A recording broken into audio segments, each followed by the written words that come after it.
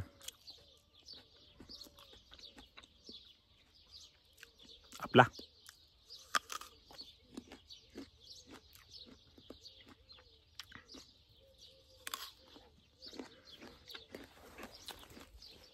Ito ba, hinog sila? Naluto sa patintaas na sa ano, araw.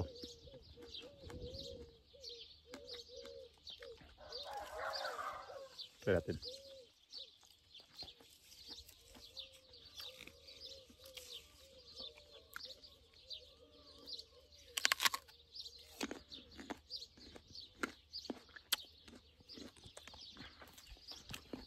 Ito kasi ibang ano nito, ibang lasa nito kasi doon sa kabila nung una nating didaanan yan.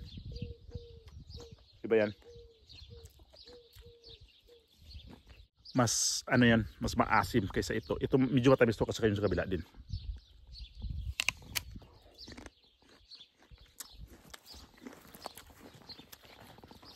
Tayo doon.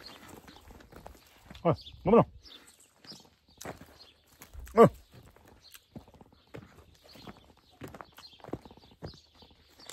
Balikin ko kayo. Mag-vlog ako sa inyo. Mansaras. Grabing bunga niya talaga. Hindi ko na-control yan kasi bakasyon na kami. Yan yung bunga ngayon. Sapaw-sapaw na. Maliliit. Ang problema mo, Pabo, may lasa pa siyang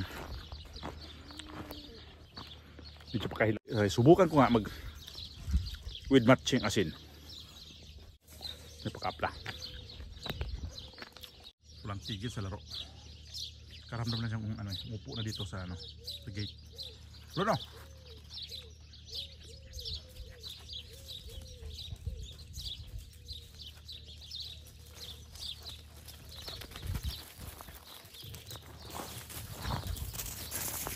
Yung ibon na yon, mga tawagan dito si Gwenya. Ang dami talaga. Puno yung bubong, tapos yung doon sa may harapan doon. Grabe talaga, akala namin ano, yung parang tawag dito yung mga vulture, yung mga buitre. Tapos kahapon ng umaga nandito ako. Nandoon na naman sila. Ang grabe talaga, ang dami nila. Lumipat ang pwesto. Puntahan natin dito yung mga manok na may sisiw din. Sininok ako sa mansanas. Ako, nandoon na yung isa sa labas. Dalawa. Ang bilis makalawas ng tatlo ah. May tubig naman.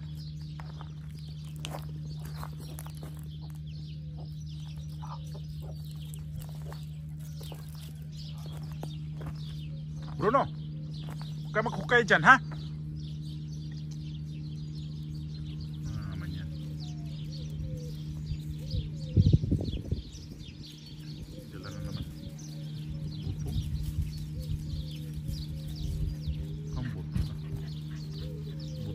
Buto.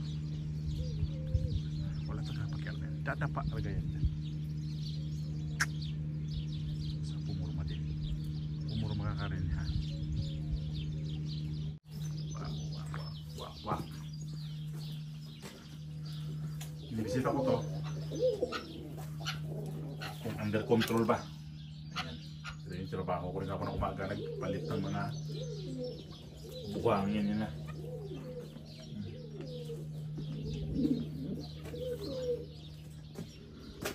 So, under control lahat.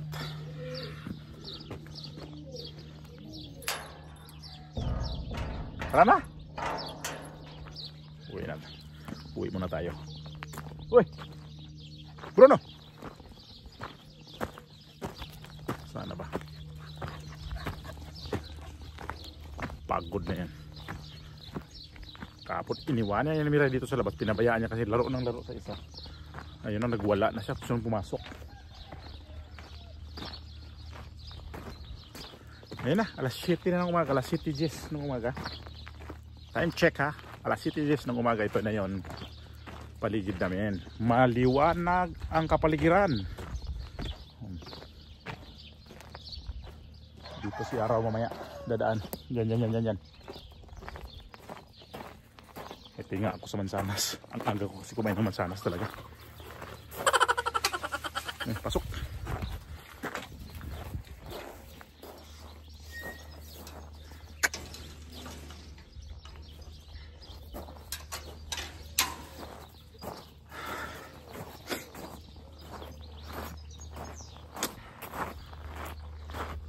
Sadahan natin dito yung binalis ko.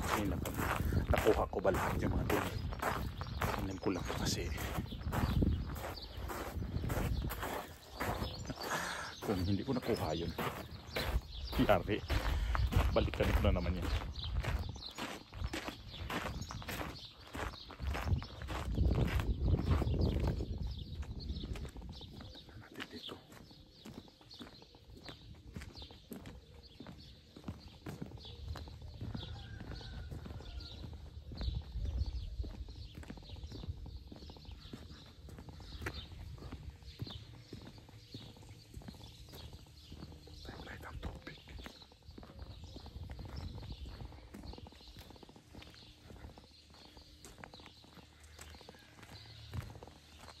Kutsa. Walang presyo.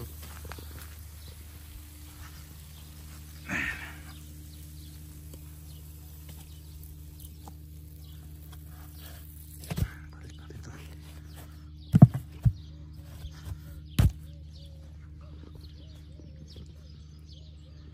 Walang presyo. Walang tubig na naman to. Ito na yung umpisang problema namin dito sa tubig na naman to, yung summer. Ako na naman ang hangin dito, sunggalin na mga kasama dito. Huwag daw muna magdilig kasi walang tubig. Huwag muna magano sa swimming pool kasi walang tubig. Sa akin yan. Samantalang lagi nagka-problema ng mga tuloy sa tubig sila kasi nasisira yung mga daanan ng mga tubig. Lumalabas yung tubig doon na tapon yung mga tubig na hindi na pagkinabangan, kagaya doon parang dami tubig dyan yata nasasayang dyan. Kaya ako nito pag ako na mabubintangan yan. Tingnan ko nga doon sa baba. Tingnan natin doon sa baba. Mukhang may kaduda-duda akong tingin doon may sumabog na naman mga guma ba. Diba, apakan ng turo sa gabi. Hindi yung tubig talaga. Wala yan. Tignan natin dito. Ito yung mga problema dito. Palagay ko lang.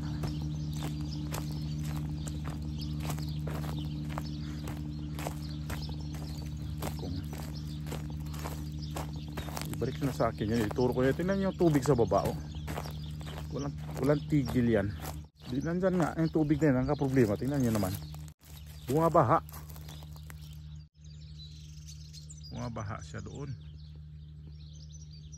O diba?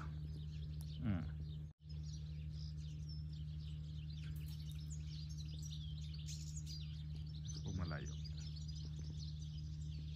Palagi ko yan yung itong isa, yung parang lata na yan, yung metal, papalitan dito siya sa ito siya, papalitan yan dyan, kaya hindi pa nila natapos kasi may na dyan dadaan ng tubo yan dyan sa may na yan kasi yan may tubo talaga yan, mag-connect dyan kasi yan yung ng tubig, yan yung inuman ng mga turo.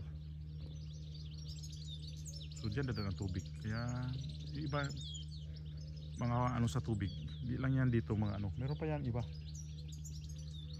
Uwi na muna tayo. Para